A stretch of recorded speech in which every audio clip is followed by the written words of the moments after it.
Assalamu alaikum урматтуу телекөрүүчүлөр. Ободо орозо көрсөтүүсү обого бүгүн кезектеги көрсөтүүсүн чыгарып атабыз.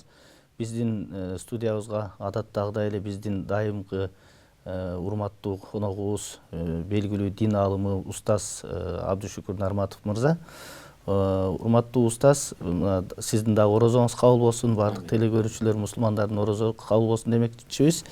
Эфирдин башында бүгүн биз сиз менен ушул адал менен арамды так ажыратуу, анан ошондой эле экинчи темабыз бул дүйнө тиричилиги бүгүнкү ошол жөнүндө сөз кылсак дедик эле да. Сиз дайыма ушул мынагу адал менен арамды ажыратканда көпчүлүгү бул чочконун этин же спирт ичимдиктери менен гана түшүнүп алган учурлар бар деп кээ бирлерин айтып келесиз да. Андан сырткары адал менен арамдын толтура айырмачылыктары бар депчи. Ушуга өзүңүз кенен токтолсоңуз. Бисмиллахир-рахманир-рахим. Алхамдулилlah ва салату вассаламу аля расулилlah. Мейримдүү жана ырайымдуу Аллах Тааланын исминен баштап жараткан Аллах Таала мактоолор, пайгамбарга дуа саламдардан кийин урматтуу мекендештерим, баарыңарга Аллах Тааланын тынчтыгын, рахматын, берекесин каалап саламдашам. Ассаламу алейкум ва рахматуллахи ва баракатух. Жараткан Аллах Табарак ыйык Рамазан айында баардыгыбыздын туткан орозолорубузду, кылган дуаларыбызды, тасбилерибизди, тахлил, келиме айткандарыбызды, рүкүлөрүбүздү, саждалар, дуаларыбызды Аллах Таала кабыл кылган болсун. Жараткан Аллах Таала элибизге биримдик, бекем иман берсин. Элибиздин башында келген кичине көйгөйлүү оорулар Аллах Табарак шифа берип, өнүгүп өсүп кетүүдү Аллах Таала баарыбызга насип этсин. Албетте сиз жакшы бир теманы козгодуңуз. Пайгамбарыбыз саллаллаху алейхи ва саллам күндөрдүн биринде сахабалар менен, өзүнүн жора жолдоштору менен отурганда мындай дейт: менден бир 5 касиеттүү насаатымды ким алып жана амал кылат, же өзү амал кыла албаса, мен айткан 5 касиеттүү нерсени башкаларга үйрөтөт, аларга жеткизет, алар амал кылат дегенде, сахабалар эмнени айтат экен деп турганда, пайгамбар саллаллаху алейхи ва салламдан эң көп хадис айткан Абу Хурайра деген сахаба турат да, Алланын элчиси, мен айтайын дейт. Пайгамбарыбыз саллаллаху алейхи ва саллам Абу Хурайраны колдон бекем кармап, желкесинен кармагандан кийин пайгамбар 5 нерсени санайт. Ошондо пайгамбарыбыз саллаллаху алейхи ва саллам иттақил махарима такун а'бадан нас. Биринчиси, арам нерселерден сактангын, эң ибадаткөй инсан болосуң. Иттақил махарима такун а'бадан нас. Арам нерселерден сактангын, сен Кудайга эң жакшы жаккан кул болосуң. А'бадан нас деп ибадат кылуучу, ибадат кылуучулардын кылуучусу, же Алланын эң ибадат кылган кулудан болосуң дейт. Эң көп ибадат кылган кулдан болосуң дейт. Экинчиси, андан кийин пайгамбарыбыз саллаллаху алейхи ва саллам варда бима qassama лак такун агнан нас. Аллах Таала сага бөлүп берген, чекеңе жазган, берген рызкысына разы болгон эң бай адам болосуң дейт. Вахибба линнас ма тухиббу линafsika такун муъминан. Өзүңө сүйгөн нерсени өзгөгө да жакшы көргүн, момун, имандуу болосуң дейт. Ва ахсин ила жарик такун муслиман. Кошунаңа жакшылык кылгын, акыйкы мусулман болосуң дейт. Бешинчиси, вала туксиру дхик. Көп күлкүнү көбөйтпө, фа инна касрату дхик тумитул калб. Көп күлкү адамдын жүрөгүн өлтүрөт, бетинен айбатын кетирет дейт. Бул жерде токтоло турган мусала пайгамбар саллаллаху алейхи ва саллам арам нерселерден сактангын, сен эң ибадаткөй, ибадатты эң көп кылган, Аллах Таалага эң сүйүктүү бенделерден болосуң дейт. Ооба сиз айткандай, арам деген кезде албетте Аллах Табарак ва Таала иннама харрама алейкумул майтата ва дама ва лахмал хинзир. Кур'ан-ы Каримде Аллах Таала албетте силерге арам кылды чочконун этин, канды, ошондой эле иннамал хамру вал майсир, же болбосо арак жана кумар, ошого окшогон Аллах Табарак кереметтүү Кур'ан-ы Каримде өтө арам кылган нерселер, ал белгилүү эле нерсе. Келиң экөөбүз жетелешип Кыргызстандын эң чоң базарлардын Ош базарына кере турган болсок, ал жерде ва ин таудду ни'маталлахи ла тухсуха, Алланын берген ниматын санасак санына жетпейбиз. Ошо мисалы чоң базарга кирсек, Аллах Таала адал кылган миңдеген, жүздөгөн түрдүү тамак аштар, азык түлүк, башка нерселер турат. Бирок ошол жерде арам нерселер саналуу эле. Сиз айткандай, ооба, албетте Аллах Табарак чочконун этин, ичимдикти арам, аракты арам кылган болсо, ошол эле кезде ар-риба, сүткордук арам. Андан кийин аклу амвалил ятама, жетимдин малын жегендик арам, бирөөдүн акын жегендик арам, тараздан алдыгандык арам.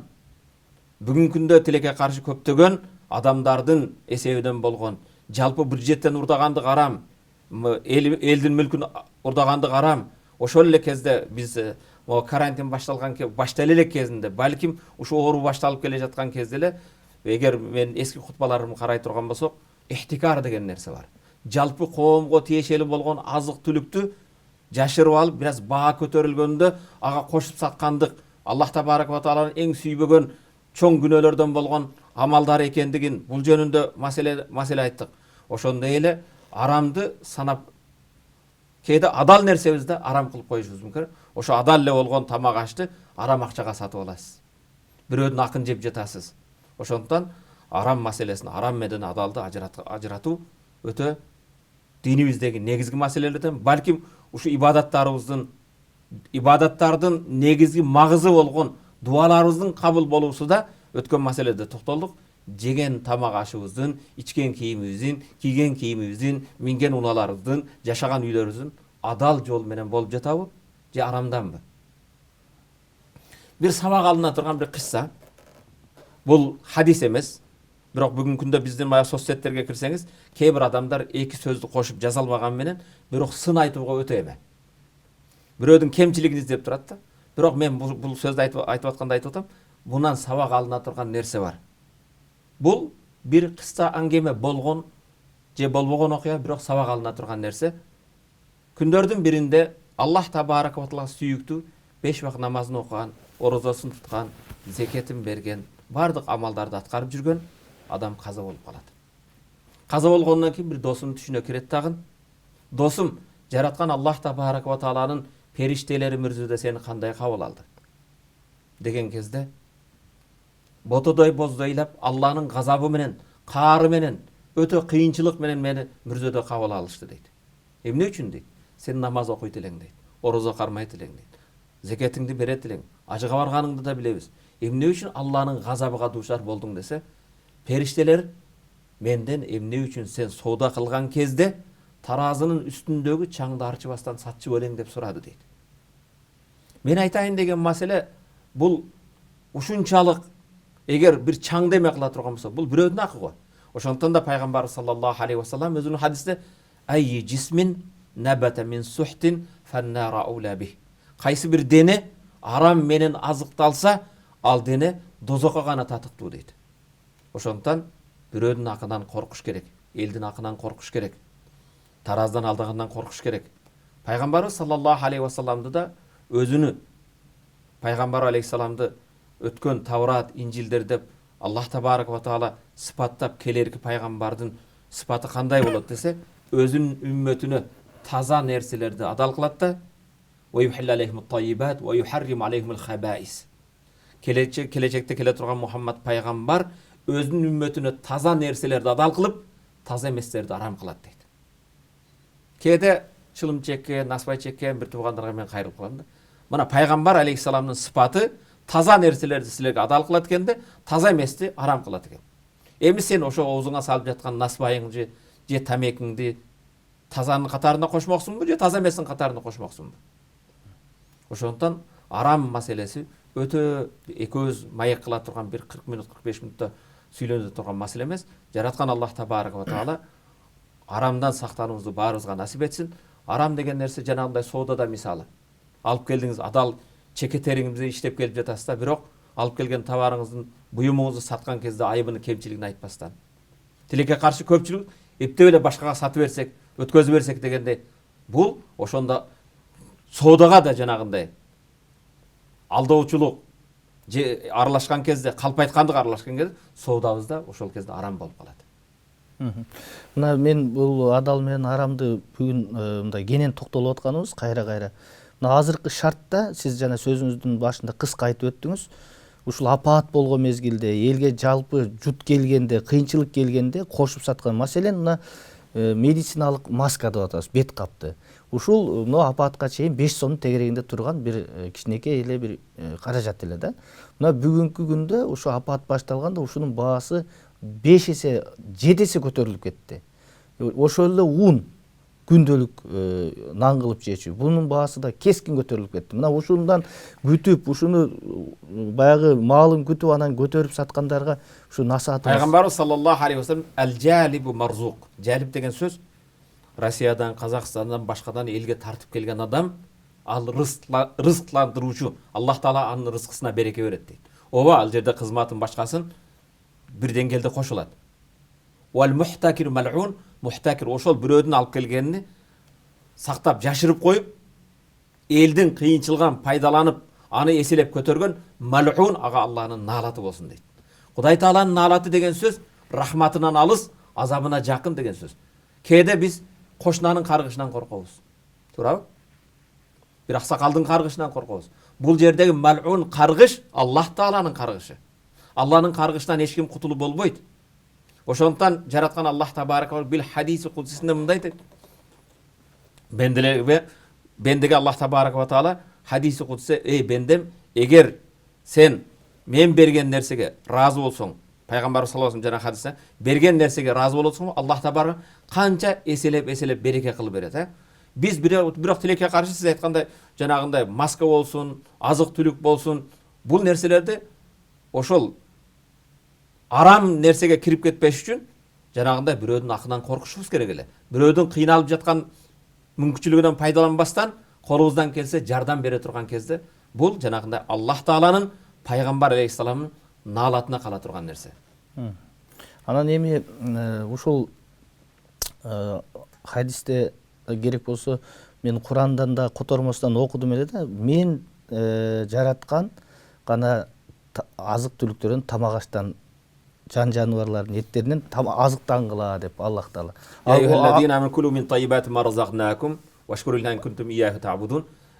Аллах Тааланын барлыгына билген иман келтирген бенделер, биз силерге рызык кылып берген тайибат, эң таза нерселерден жегиле. Ошол эле кезде башка бир аятта кулу вашрабу ва ла тусрибу. Жегиле, ичкиле, исраф кылбагыла. Исраф кылуу да арам.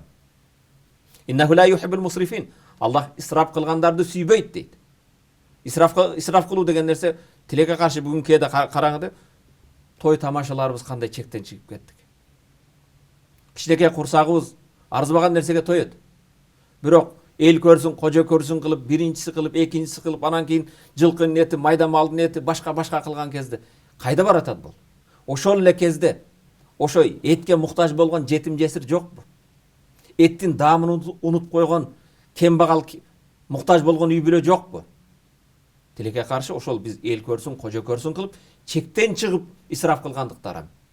Пайгамбарыбыз саллаллаху алейхи ва саллям исраф кылбагыла деген болсо, Аллах Таала исраф кылгандарды сүйбөйт деп турган болсо, башка бир айт: "Вала тубаззир иннал мубаззирина кани ихвана шаятин."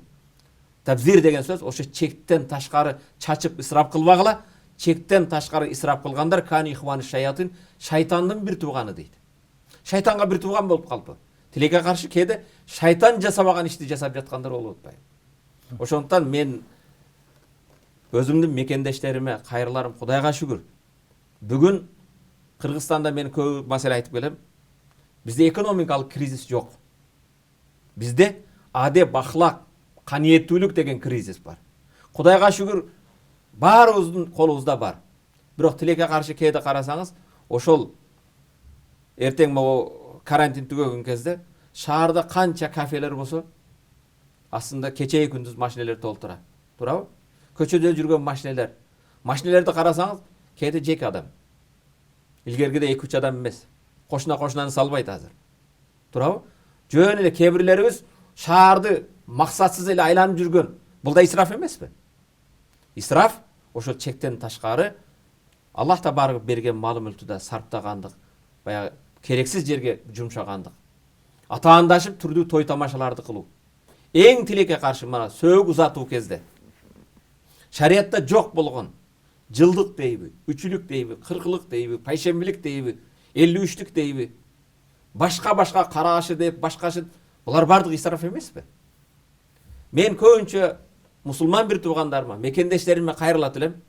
Пайгамбарыбыз саллаллаху алейхи ва саллям өзүнүн хадисинде "Иза мата ибн адам баласы качан өлсө, инқата анху амали илля мин салас", өлгөн адамдын амалдары баары токтойт, үзүлөт. Бирок 3 нерсе жетип турат дейт. Кыяматка чейин. Эгер ушул хадиске амал кылсак, урматтуу мусулман бир тууган, келиңиздер. Ушул хадисти айтуудан мурда силердин жүрөгүңөрдү, көңүлүңөрдү 5 мүнөт өзүмө мага аманат берип тургула. Айтайын дегем кулагыбызга бекем туюп алалы. Жүрөгүбүзгө туюп амал кылалы. Адам өткөн кезде 3 нерсе сооп жетет дейт. Биринчиси садакатун жариятун. Садака жария деген сөз агып турган токтобогон кайрымдуулук дейт. Ал кайсы өтүп кетесиз, бирок токтобогон кайрымдуулук ал артынан бир көчөт отургузуп койсо. Мана азыр жаз келди. Көчөт отургузуу, эгин тигин айдай турган кез эмеспи? Бизде кээ бир Кыргызстандын ушундай жерде жашап жатат, тамашалап бир көчөттү сайып койсоңуз өнө берет, өсө берет. Бирок тилекке каршы кээде ушул көчөт отургузуу, дарак отургузууду да кээде биз эл көрсүн, кожо көрсүн кылып, жаз келген кезде чоң мамлекеттер, чоң мамлекетте иштеген мекемелер реклама кылып, аны муну отургузат да ошону менен кабар албай коет. Балким мамлекеттин бюджетинен келди, миңдеген кымбат көчөттөр, бирок ошону кабар албагана кургап калсачы. Садака жария деген сөз көчөт отургузуу, жол оңдоо, суу чыгаруу, көпүрө салгандык, сел жолун тоскондук. Бүгүнкү күндө тилекке каршы Ариске проект жазып, айылдарга таза суу менен камсыз кылалы. Биздин айылга чыкпай калды дейт. Ошол айылда мисалы жок дегенде ар бир айылда жылдык кылам дегендер бар, бир жылкы союп. Туурабы? Атасы өткөндө башка кылам деген бир 10 жылкынын этиге ошол бир баасы акчасыга бир айылда таза суу менен камсыз койсо болот. 5-6 жылкыга өздөрү көпүрө салып алса болот. Бирок тилекке каршы биз ошо айылдагы кээ бир нерселерди оңдобостон, ошо атаандашып башка нерселерди кылабыз да. Баягы балдар үйлөнгөн кезде канчалаган сарптап тойлорду жасап, же болбосо ЗАГСка чыккандарды караң, окшош жиптерде башкаларда канчалаган акчаны сарптайт да, бирок жанагындай чыныгы болгон кайрымдуулукка жол оңдоп коюп, шагыл төгүп коюп эмне деген сөз? Бир 10 машина. Туурабы? Ошолорду жасабайбыз. Эгер кыргыз эли ошо садака жария деп өзүнүн атасына, чоң атасына, бир тууганына, кээ бир классташтары азыр, кээ бир курдаштары өткөндө, курдаштар топтолуп эле ошого арнап 5-10 көчөт отургузуп койсо, же болсо айылга бир суу чыгарып кое турган болсо, айылдагы мектепти оңдоп койсо, медресе мечиттерди оңдоп койсо, канчалаган сооптор болмок. Биринчи бул садака жария. Экинчи сөөгө токтобой жетип бара турган сооптордун бирөөсү авваладун салихун яд'улаху. Артынан салих, Кудайдан корккон, эли жериге ак адал кызмат кыла турган салих перзент. Бирок бүгүн бала багып жатабыз, бала тарбия кылып жатабыз дейбиз. Бирок тилекке каршы артыбыздан калган балдарыбыз бир алкыш бата кылып биз үчүн дуа кыла алабы? Же ата-эне үчүн көпүрө салып коебу? Ата-эне үчүн суу чыгарып коебу? Жок эмес, Кудайыма шүгүр бар, бирок көпчүлүк андай кылган жокпуз да. Үчүнчү, сөөгө жете турган улуу сооп, ау илмун юнтафау бихи. Артынан пайдалуу илим калтырса, билим калтырса. Бирок сиз атаңыз калтырган жок, сиз калтырган жоксуз. Бирок элди иманга, исламга, биримдикке, ынтымактуулукка чакырган ошо илим жолунда бир сайттарга жардам берсе, же китептин басылып чыгуусуна жардам берсе, ошо мектептердеги же медреселерге жардам бере турган, бул деле ошол сөөгө жете турган улуу сооптор. Эгер биз ушул хадиске амал кылганда мен билет элем. Кыргызстанда жол оңдолбогон айыл калбайт эле. Таза суу менен камсыз болбогон бир айыл калбайт эле. Бирок тилекке каршы биз өтө чоң сарптайбыз. Бирок шариатта көрсөтүлгөн жолдор менен исраф кылабыз. Бул деле арам. Эгер арам темасына токтоло турган болсок, жасаган ишибизди өткөн темада айттым. Ушу шариатта барбы? Жасап жаткан нерсем Аллах Таала разы болобу же бенделерди разы кылышыбыз керек? Аллах Таала эмне дейт экен, шариат эмне дейт экен дебестен, биз эл эмне дейт дейбиз. Ошондуктан арам маселесиге токтолуу өтө караң, кээ бир адал эле нерсебизди арам кылып алат экенбиз да. Мына сиздин сөзүңүздөн биз айтып калабыз, мына Кыргызстанда мына башка учурда айтпайлы, ушу эгемендикти алгандан берки 30 жыл аралыгында сиз айткандай жылга жаз 2 ай жашылдандыруу кампаниясы жүрөт дагы миллиондогон көчөттөр тигилгени боюнча рапорттор, статистикалар чыгат да. Эми ошонун кийинки жылы көктөгөнү, өскөнү бир 10% болсо Кыргызстан токой болуп кетмек да. Эми ошол баардыгы убал арам болуп атат да, жылга акча кетип атат, ошол көчөттөр куурап калып атат. Демек бул толук эле арам экен да ошонун баардыгы. Эгерде көктөбөй калса. Эми караң да, көктөп жаткан нерсе. Пайгамбарыбыз саллаллаху ва мен зарга заран. Кимде ким бир эгин эксе, ав гараса гарсан, же бир көчөт отургуса.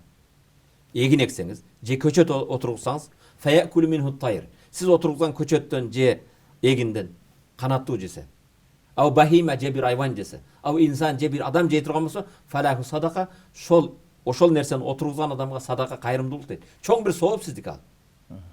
Бирок тилекке каршы биз жанагындай сиз атаандашуу менен себеп жасаган кезде калыс Алланын ыраазылыгы болгон жок да. Ушу көчөттү мен отургузайын, көктөтөйүн, өзүмдөн кийин да бир эл пайдалансын, башка болсун деген жок да. Шайлоо максатында, же элге көрсөтүү максатында, же атаандашуу максатында паланчы партия кылып туруп эмне үчүн биз кылбайбыз деп жасады да, жасагандан кийин эмне болду? Ошону менен бир жолу реклама кылгандан кийин эч ким кабар да алган жок. Исраф болдубу? Канчалаган акча? Болуптур, ал мамлекеттин акчасы болбосун, өзү деле жыйнагандан кийин. Сиз өзүңүздү элестетип көрүңүз. Үйүңүзгө 7.000-8.000 сомго көчөт алып келип таштап коюңузбу ошону? Андай такыр мүмкүн эмес да. Мүмкүн эмес да. Бул деле ошондой өткөн маселеде айттым го. Мамлекеттин акчасы, бюджетке келген жалпы элдин акчасы жетимдин акы сыяктуу. Жетимдин акын жеген курсагына дозоктун отун жегендей деп эдикпи? Андай боло турган болсо, биз баягы санын эмес, сапатын эме кылышыбыз керек да. Бир хадисте айтылат экен, жалаң байлар ошондой чоң дүйүн дасторкон жайып, жетим жесирлерди, кедей кембагалдардын рызкысы аралашпаса, ал дасторкон арамга жакын депчи, арам дегендей кылып. Себеби муну айтып аткан, бизде айтып калат, бир тарчы өйлөдө байлар укмуш кылып той берди, же бир үлпөт өткөрдү, а жерде сенекөзгө окшогондор жок, бүт эле байлар, күркүлдөр экен деп. Ушул жердеги дасторкон жөнүндө сиз чечмелеп берсеңиз. Пайгамбарыбыз саллаллаху алейхи ва саллям "Мен лем яхтам би амрил муслимина фалейса минхум". Ким бир мусулмандардын көйгөйүнө ахамият бербесе, көңүл бурбаса, ал алардан эмес дейт. Мусулман болуп туруп сиз мусулмандардын айлана чөйрөңүздө, колу кошунада болуп жаткан көйгөйгө көңүл бурбасаңыз, алардын кайгысына кайгырбасаңыз, сиз алардан эмессиз дейт. Бул эмне деген сөз? Пайгамбарыбыз саллаллаху алейхи ва саллям "Мен бата шаб'ан", кимде ким кечинде уктаса, шаб'ан курсагы тоюп, "Ва жаруху жав'ан", жанында кошунасы ачка жатса, ал менин үммөтүм эмес дейт. Динибиз дайым биримдикке чакырат. Бири-бирибизге көңүл бурууга чакырат. Караң, сиз курсагыңыз тоюп, кекирип уктап жатсаңыз, кошунасы ачка, курнанга жетпей жатса, ал менин үммөтүм эмес дейт. Кошунага көңүл бур деген сөз. Пайгамбарыбыз саллаллаху алейхи ва саллям, эгер сен базардан жакшынакай тамак аш же мөмө жемиш алып келсең, кошунанын балдарына көрсөтпөгөнгө аракет кыл. Эгер көрсөтсөң, ошолорго ооз тийдир дейт. Ошо байкуштар ошого жете алабы? Эгер ошолордун мүмкүнчүлүгү болбосо, ошолор мисалы айылда өскөнсүз, айылда мурда ушундай аксакалдар бар. Келгенде баарына ооз тийгизип, жума намазга барса, балдарга жок дегенде бир короз кандын алып келип, балдарды кубандырып, кичинекей балдарды. Бул деген сөз динибизде ошо башкаларга көңүл буруу деген сөз. Ооба, жанагындай той тамашада өзүнчө байларды чакырып алып, бечараларыбыз ачка болуп жаткан кезде, бул жерде мага бир нерсе эсиме келип калды. Абу Ханифа рахматуллахи алейх, биз Ханафи мазхабтанбыз. Абу Ханифанын замандашы, өзүнүн курдашы, досторунан болгон, тилектеши болгон, бирге илим алган замандаш өткөн. Абу Ханифа рахматуллахи алейхин заманында өткөн бул алым Ибн Мубарак. Аты эсиме келди. Ибн Мубарак деген алым бир жылдык тапкан кирешесин жетим жесирлерге сарптайт экен. Элдин муктажына сарптайт экен. Бир жылдык тапкан кирешени менен муктаж болгон инсандарды жоро жолдосу ажыга алып барып, ажамалдарын аткарат экен. Күндөрдүн биринде ажыга баруу ниетинде бечараларды кабар алып, башкалар менен коштошуп, муктаждардан акбалып, ошол жылы ажыга бара турган жыл келет. Айылдын четинен келе жатса, таштанды да арам өлүп калган тооктун этин этегине жашырып алып бараткан аялды көрүп калат. Таң калат, артынан келип, "Я маталлах, Кудай Тааланын чорусу, Кудайдын кулу, бул таштанды жаткан өлүп калган этти көтөрүп баратасың. Этегиңе жашырып бизден жашырышың мүмкүн, бирок Аллах Тааладан жашыра албайсың го. Эмне үчүн бул арам нерсени алып баратасың?" дейт. Жанагы алып бараткан аял көзүнөн мөлтүрөгөн жаш агып, "Менин күйөөм өлгөндөн бери үйүмдө жетим балдарым бар" дейт. "Мен өзүм чыгып жумуш кылайын, иштейин десем, мага татыктуу иши жок" дейт. "Иш тапкан жокмун" дейт. "Балдарымды арам болсо да ошолорду курсагын тойгузойн деп баратам" дейт. мен башка мүмкүнчүлүгүм жок дейт. Деген кезде Абдулла ибн Мубарак өтө таасирленип, эгер ушундай муктаж болгон жетимдерин багалбай жаткан адам болсо, мен ажда эмне кылат деп ажыга арнаган акчаларын баарын берип, ошол жылы ажыга барбай коет. Бирок барган өзү менен бара турган топ ажыга кетишет. Ажыга барганда аждын негизги маселеси ажда Арафат тоогуна чыккан Арафат күнү. Бирок ошол күнү Абдулла ибн Мубарак түш көрөт.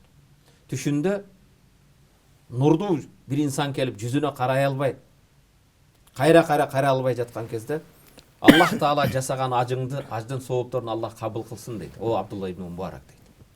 Деген кезде жүзүңүздүн нурда мен тикелей карай албай жатам. Мен сизди тааныган жокмун деген кезде, мени тааныбадыңбы үммөтүм? Мен Абдулланын баласы Мухаммад сенин пайгамбарыңмын дейт. Аллах Таала быйыл ажыга барган инсандарга бир ажырын соогун жазган болсо, сага 70 ажырын соогуну жазды дейт. Айтайын деген маселе Абдулла ибн Мубарак бул түшүндөгү маселе. Бирок урматтуу мусулман бир тууганым, ошол ажыга барам деген акчасын жанагындай жетим муктажга арнап койгон үчүн пайгамбар алейхисалам түшүнө кирип Абдулла ибн Мубаракты куттуктап жатат. О Абдулла ибн Мубарак бир канча ажыга барган ал. Ошондон бүгүнкү күндө баягы кээде мен 5 жолу бардым, 6 жолу бардым дебей, кээде өзүбүздүн айылыбызда башка айлана чөйрөңүздө муктаж болсо, ошого арнаган нерсебизде жанагындай кайрымдуулук кылган өтө чоң сооп иштерден бирөөсү. Эми биз экинчи бөлүгүнө өтсөк да, жана дүйнө бүгүнкү дүйнө тиричилик жөнүндө сөз кылайлы деп атпайбызбы? Экинчи темаңызга өтүүдөн мурда ушул жерде бир телегөрүүчүлөргө бир бүгүн адамдарга бир болгон окуя кысса айтсаңыз өтө эсиде кала турган нерсе. Туура, албетте. Харун Рашид деген адилеттүү падыша өткөн. Харун Рашид деген падышанын өзү эл башкарган падыша болгон менен булардын айланасында буларга Аллах Тааланы акыретте эскертип туруучу аалымдар болгон. Акыйкатты калемпирден ачуу болсо да айтуучу. Пайгамбар саллаллаху алейхи вассалам "Кулил хакка ва ин кана мурран" акыйкатты айткын эгер акыйкат ачуу болсо дейт. Ачуу чычалатат, чындык чычалатат. Ошондой чындыкты айтып Аллах Тааланы эскертүүчү инсандар болчу бекен. Кээде баягы экономика министри башка дегендей же болбосо ал падышанын Алланы эскертүүчү эмеси. Харун Рашидтин заманында аалымдардан бирөөсү бүгүнкү күндө кээ бирлер девана деп коетундай, девана деген жинди дегендей, бирок суфилик дүйнөнү таркылып Аллах Таалага берилип өтө ибадаткөй болгон, бул дүйнөнүн кызыкчылыгын жыргалышын таштап койгон Бахлул деген. Аты Бахлул. Муну Бахлул Мажнун деп койот экен. Бахлул жинди дейт экен. Мажнун деген сөз, жинди деген сөз. Бирок бунун кыссасы өтө көп келет Харун Рашидтин заманында. Акалил Мажнун. Жиндилердин эң акылдуусу деп. Bir gün Harun Rashid padişah özünün askerleri менен, can sakçıları менен, jokerleri менен kasırdan çıkıp bara жатса, шаардын четинде мүрзөдө, ошол жерде мүрзөнүн айланасында чуркап жүргөн Бахлулду көрүп калат. Бахлул падышаны карайт да, Харун жинди деп кол чаап шылдыңдайт падышаны. Падыша аты менен, жылдеттери менен жакын келип, мазарда жүргөн сен жиндисинби? Же тирикчилик кылып, жумуш кылып, элдин эмеси менен жүргөн мен жиндимби десе, Бахлул дарактын үстүгө чыгып алып кайра айтат. Падышам сен жиндисиң дейт. Деген кезде, менин жиндилигим кайдан? Сен го жаш баладай болуп даракка чыгып, мүрзөдө жүрөсүң деген кезде, дарактын үстүгө чыккан максаты касырды, падышанын сарайын көрсөтөт да, сен дейт, могу убактылуу жерди көңүл буруп өтө өнүктүрдүң, кооздодуң дейт. Бирок түбөлүк жата турган жериңди унутуп койдуң дейт. Мен бул жер үчүн амал кылып, бул жер үчүн аракет кылып жатам, тиге көңүл бурган жокмун дейт. Кимибиз жинди дейт. Харун Рашид таасирленип, аккатта сен жинди эмессиң, жиндилердин эң акылдуусусуң дейт. Өзүнүн касырына чакырат, сарайына. Бахлулду чакырган кезде Бахлул келет да, падышанын өзүнүн отурган тагына чуркап келип отуруп алат. Padişah kirgence padişahın canındagı askerleri, jokerleri, can sakçılar kelip Bahluldu bir eki çapkılap padişahın tağынан düşüröt. Bir eki tayak jegen Bahlul жерге oturup botodoy bozdap jaş balada iylap başlayt. Padişah kiret da Bahlul emne oldu, emne iyleysin dese, Pabo senin uşu Эмнеге ыйлап жатат деген кезде, жан сакчылар падышам сиздин тагыңызга отурду эле, биз түшүрүү үчүн бир эки чай куйду эле ошого ыйлап жатат дейт. Ушуга ошунчалык ыйлайсыңбы деген кезде Бахлул падышага карап мындай дейт: "Сенин жан сакчыларыңдын бир эки урган камчысына ыйлаган жокмун" дейт. "Мен ыйлаган себеби башка" дейт. "Мен дейт сенин дейт отургучуңа бир көз ирмеге отурдум" дейт. "Ушунча камчы жедим" дейт. Бирок бир канча жылдан бери бул жерде отурасың, акыретте периштелердин таягына, алардын азабына кандай чыдайт экенсиң? Мен сен үчүн ыйлап жатам" дейт. Таасирленген падыша акыретте периштелердин азабынан, Аллахтын азабынан кутулуу үчүн, акыретте ыйлабаш үчүн эмне кылышым керек десе, адилеттүү болгон дейт. Жетимдердин башын сылагын дейт. Жесирге жардам бергин. Залымдардын колунан кармагын. Мазлумдарга жөлөк болгун. Элди жерге мойнуңа жүктөлгөн аманатка адилет кызмат кылгын дейт. Падыша Бахлулга карап мындай деп: "Жиндилердин эң акылдуусу, касырга сарайга келип калдың. Эмне тилегиң болсо айткын, сенин муктаждыктарыңды мен чечейин" дейт. "Жок" дейт, "Аткара албайсың менин муктаждыгымды" десе. "Айт" дейт, "Мен падыша болуп туруп кантип аткара албайм" дейт. Десе, "Анда сенден 3 нерсе сурайм" дейт. Бахлул Харун Рашид падышага карап мындай дейт: "Биринчи тилегим" дейт, "Өмүрүмө бир аз өмүр кошу бер" дейт. Падыша Харун Рашид: "Ла акдир, кудретим жетпейт, колумдан келбейт" дейт. Экинчисин айт дейт. Экинчиси: "Малакил маут, жан алуучу периште келген кезде мени сактап калгын" дейт. Харун Рашид Бахлулга карап: "Ал да колумдан келбейт" дейт. Үчүнчүсүн айткын dedi. Үчүнчүсү кыяматта азап периштелери мени дозокко алып жүргөн кезде мени бейиштке бара турган инсандардын катарына кошуп, мени бейишке киргизгин дейт. Деген кезде падыша: "Ал да менин колумдан келбейт" дейт. "Падышам, мен 3 нерсени сенен сурадым" дейт. "Фа'лам, билгин, аннака мамлук, сен да малик, падыша эмессиң, мамлук, падышалардын падышасынын кулу болосуң. Кулдугуңду унутпагын, Кудайдан корккун. Сен Кудайдын кулусуң, сен чыныгы падыша эмессиң. Чыныгы падыша Аллах Тааладан корккун, чыныгы падыша мойнуңа жүктөгөн аманатка бекем болгун" дейт.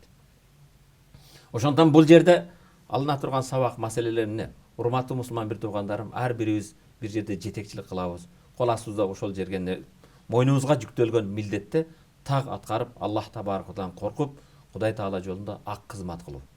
Ошо кызматтан пайдалануу, башка кылуу, эме кылуу, бул да жанагындай темабызга келген арам иштерге кирип кетпейли деген сөз. Туура айтасыз. Эми жана экинчи теманы айтып калбадыкпы, бул күндөлүк турмуш тиричилик боюнчачы. Сиздин ошол Асанбайда 11-чи микрорайондогу мурдагы мечитте сиз имамдык кылып жүргөндө бир намазга барып, жумада бир жакшы маселе уктук элек сизден.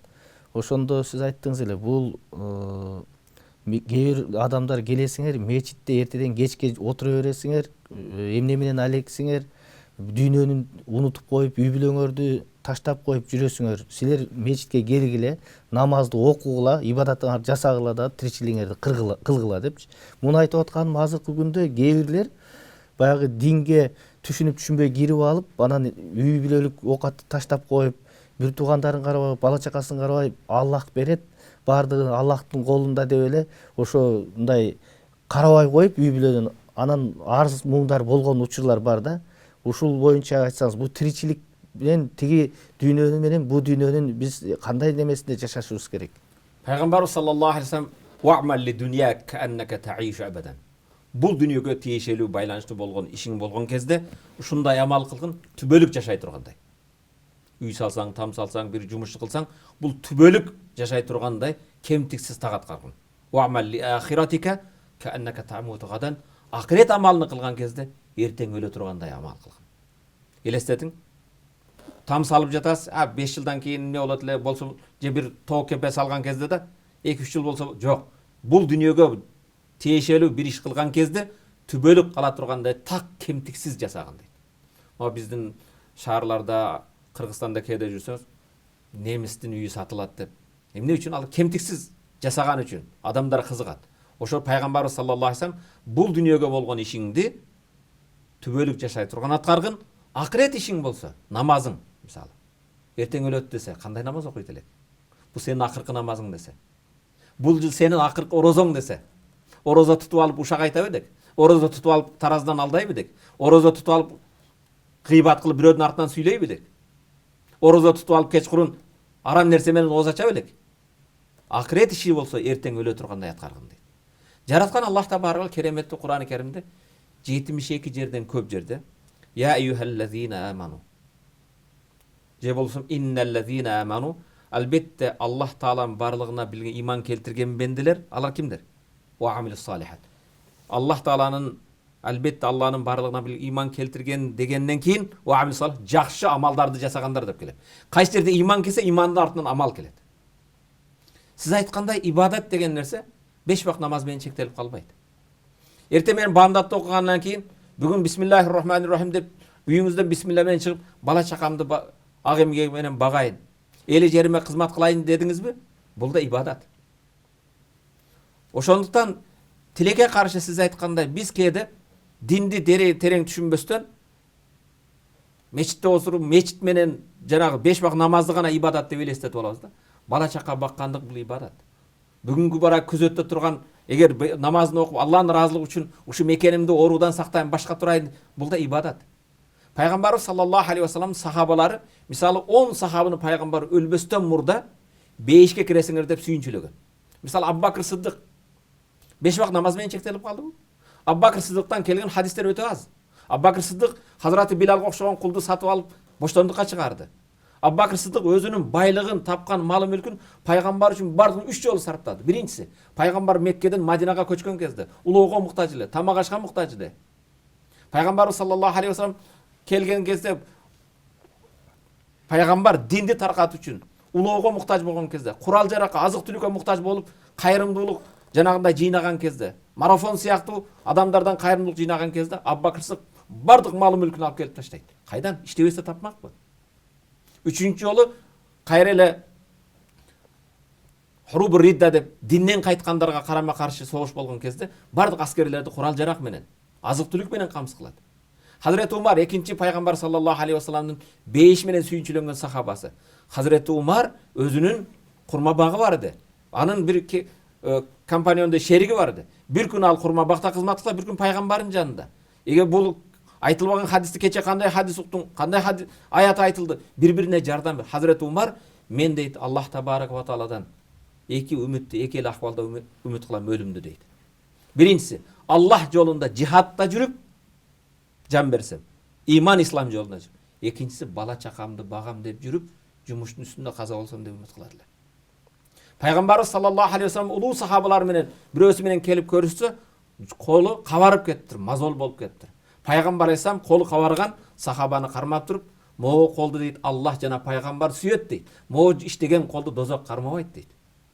Пайгамбар саллаллаху алейхи вассалам могу хадисин карап. Мен бата каллан мин амали яди бата магфуран лах. Кимде ким өз кол жумушу менен, эмгеги менен иштеп чарчап уктап калса, анын күнөөлөрү кечирилип уктайт дейт. Peygamber sallallahu aleyhi ve sellem inna minez zunubi zemben key bir günöler var deydi. Al günölerde namaz joyboyt eken. Al günölerde sadaka joyboyt eken. Al günölerde zeket joyboyt eken. Al günölerde orozo joyboyt eken. Emne joyet dese? Adal emgek kılıp bala çakаны ata-eneni bagam dep jumuş kılıp jumuştan çarçap uktap kalgan kezde günölörü keçirilet deydi. İbrahim ibn Adham degen bir avliya ötken. İbrahim ibn Adham degen avliyaga bir gün bir musulman ticaratında bugün bolup жатпайбы? Соодада, бизнесте өтө өнүккөн жигит. Бардык жактан жетиштүү. Бирок динге берилген кезде баарын токтотуп коет. İbrahim ibn Adham'ın zamanında bir jigit ошондой соодасы менен башкасы менен жетим жесирге башкаларга жардам берген жигит bir gün айтат. Мен да ахиретимди таштап, ахирет үчүн амал кылсам, жумуштарымды таштасам, Аллах Таала мага деле рызкымды берет экен. Аллах жараткандан кийин рызкыны берүүчү Аллах болсо, мен рызкым бар үчүн жаралдым да. Дүйнөнү жыйнап эле жүрө бербестен, эми акырет үчүн амал кылайын, жумушумду таштайын, бирок мен барып Ибрахим ибн Адхам деген авлиядан кеңеш сурайын деп жолдо келе жатат. Жолдо келе жатса, көзү көр болгон, канаты жаралган bir канаттуу жатып уясында. Жанагы жигит таң калып, бул көзү көрбөсө, канаты жараланган канаттуудун азык түлүгү рызкысы кайдан келет экен деп бир топко чейин карап турса, башка бир канаттуу оозунда тумшугунда жем кармап келип, тамак алып келип, жанагы жаткан канаттууду курсагын тойгозот. Аны көргөндөн кийин бул ниетинде дагы бекен болот. Көзү көрбөгөн, канаты жараланган канаттуудун рызкысы келе турган болсо, мен деле мечитте отурсам, мен деле ибадат кылсам, мени келет экен го деп сүйүнүп келип ана Ибрахим ибн Адхамга болгон окуяны айтып берет.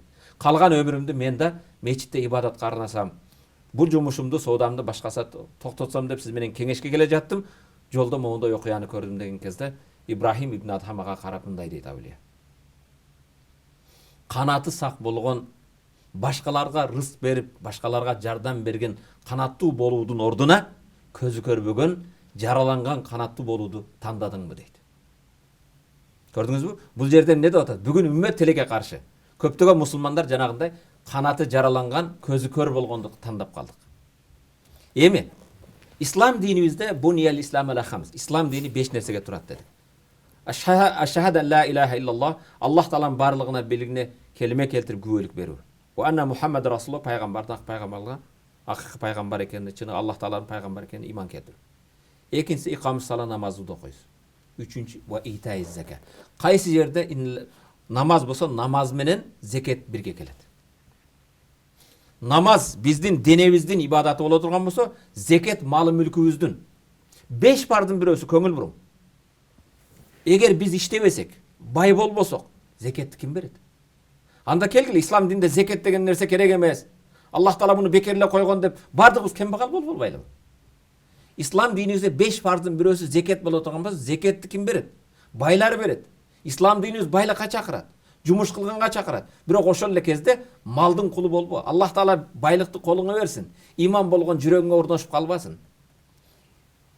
Бекерге айткан жокмун, Кур'ан-ы Керимде 70тен көп жерде Аллах тааланын барлыгына иман келтиргендер жакшы амалдарды жасагандар дейт. Жакшы амалдар деген сөз жанагындай элге жерге ак кызмат кылуу, жол оңдогондук болсун, суу чыгаргандык болсун, жетим жесирге үй салгандык болсун, башка болсун, бирөөгө жардам колун узатуу деген сөз. Пайгамбарыбыз саллаллаху алейхи вассалам яддул улия хайрун мин яддус суфла. Жогорку кол жакшыраак, Аллага сүйүктүүрөөк төмөн колдон дейт. Жогорку кол кайсы? Берүүчү кол. Эгер биз бардыгыбыз эле жанагындай отуруп алып, бирөөдүн колуна карай турган болсок, ошо бизде иштегендик, аракет кылгандык.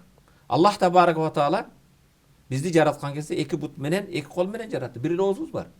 Аллах Кур'ан фамшу фи манакиби ва кулу мир ризқи, жер бетинде чар тарабында жүргүлө дейт. Эмнеге жүргүлө?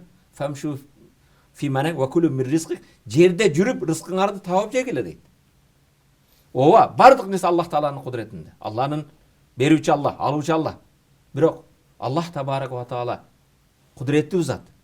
Себептерин аткарасында, натыйжаны Аллах тааладан үмүт кыласың.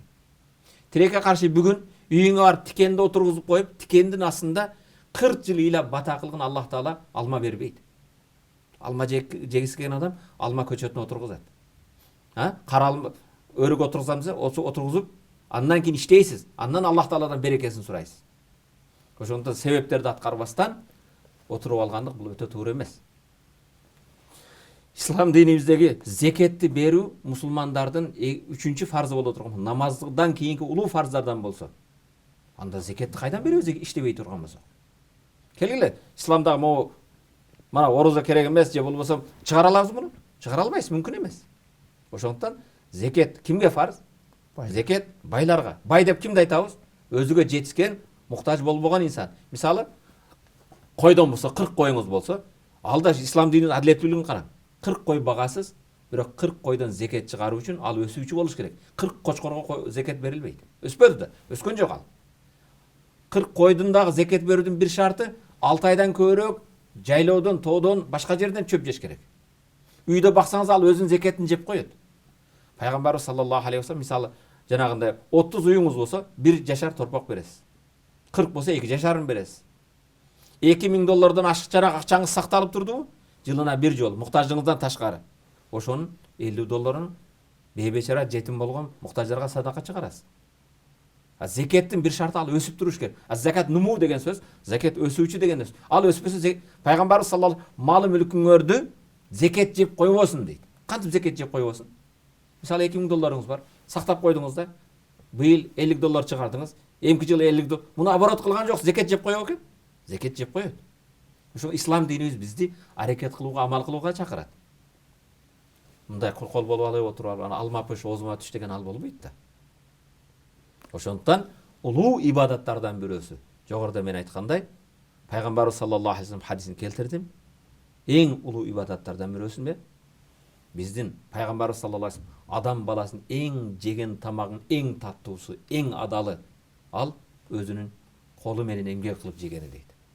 Бүгүн биздин жерлерибиз тилекке каршы, эгин эге турган канчалаган жерлерибиз кур жатат. Эмне үчүн бүгүн биз помидорду Кытайдан алып келишибиз керек? Менин өзүмдүн хоббим, менин жакшы көргөн нерсе мен жерге иштегендик. Азыр мен бадырыңдарым салды. Мен помидорлорум гүлдөдү. Мен помидор, болгарский деген бардык кээ бир эмелерди мен өзүм эме кылам.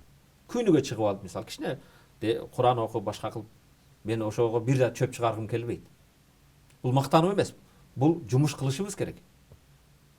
Анан кичине жерибизге иштетпесек, анан Кытайдан келген, башкадан келген, дарыланган болбогон эмелерди бул туура эмес бул. Иштешибиз керек. Ислам динибиз бизди жумушка, амал кылууга чакырат. Пайгамбарыбыз саллаллаху алейхи вассалам өзү тижарат кылган.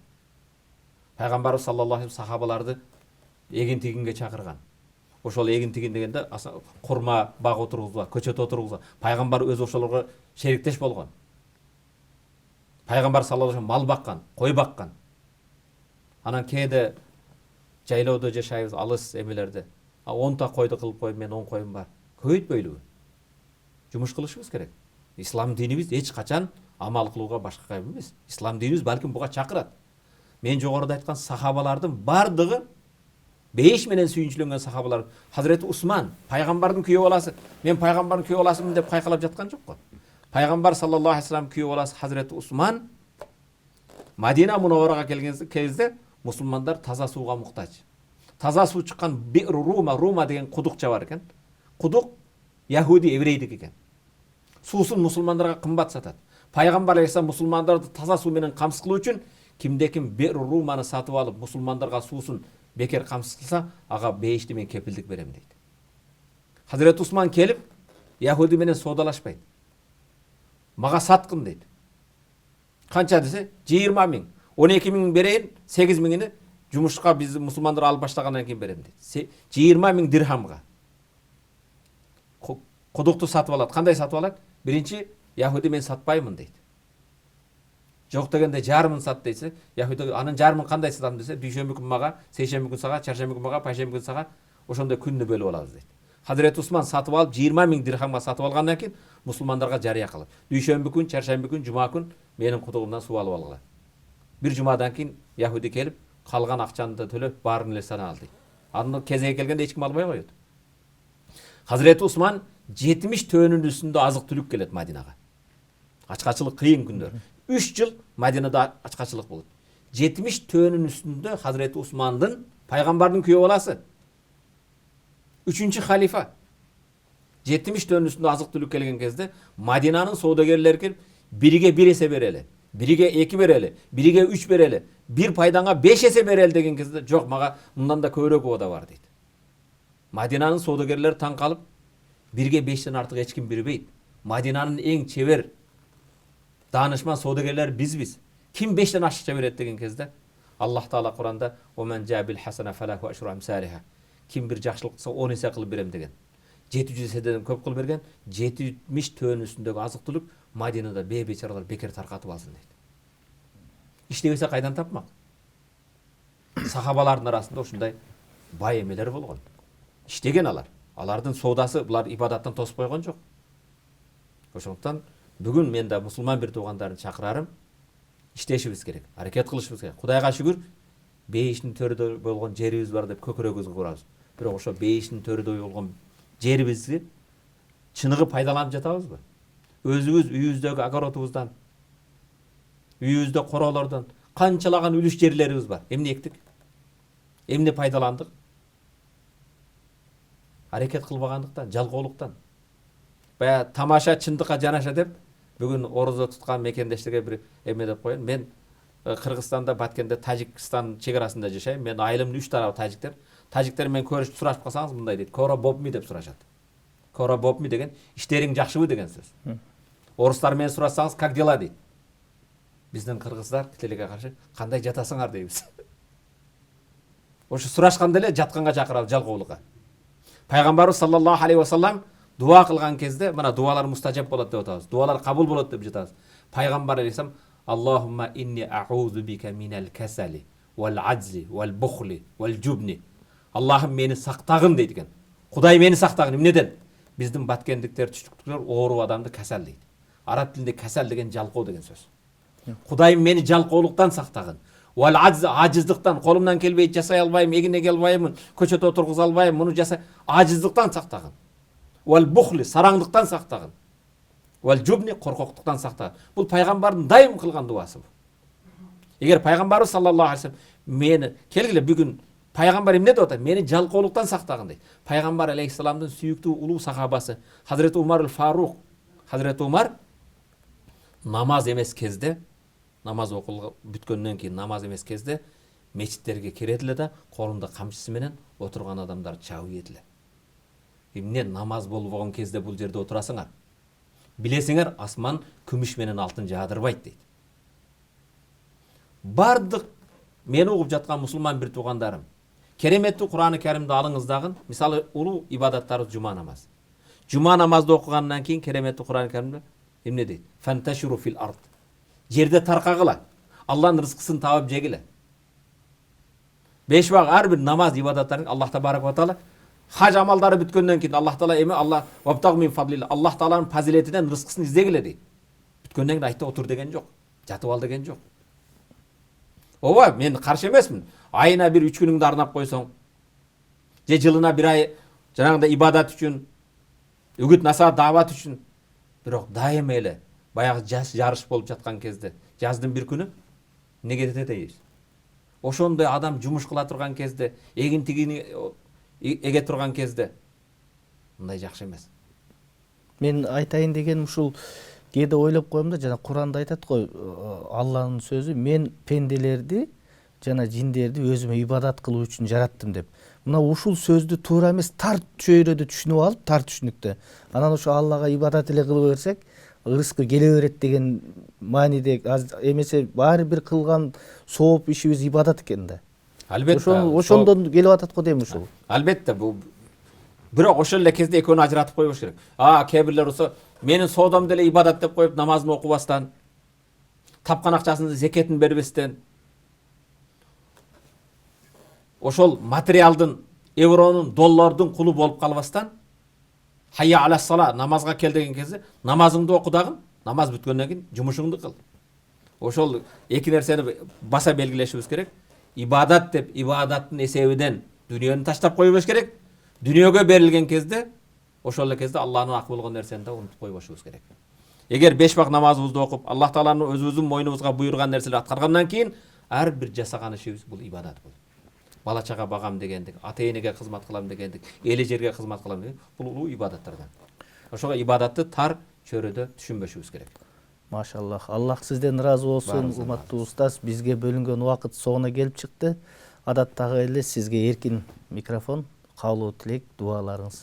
Урматтуу мусулман бир туугандарым, мекендештерим, албетте баарыңарды Пайгамбарыбыз саллаллаху алейхи вассаламдын ушул хадисине чакырам, бир көңүл буралды. Пайгамбарыбыз саллаллаху алейхи вассалам иза каматис саа ва фи яди ахадикум алфасила. Эгер кыямат болуп калса, кыямат дегени күн батыштан чыгат. Бул алам бүттү деген сөз. Жашоо түгөдү деген сөз. Күн батыштан чыгып калган кезде да силердин бирөөңөрдүн колуңарда бир көчөт болсо, ошону отургузбастан ордуңардан турбагыла дейт. Элестетиң, кыямат болуп жатса сен отургузган көчөттөн эмне пайда? Дүнүйө жашоо түгөдү деген сөз.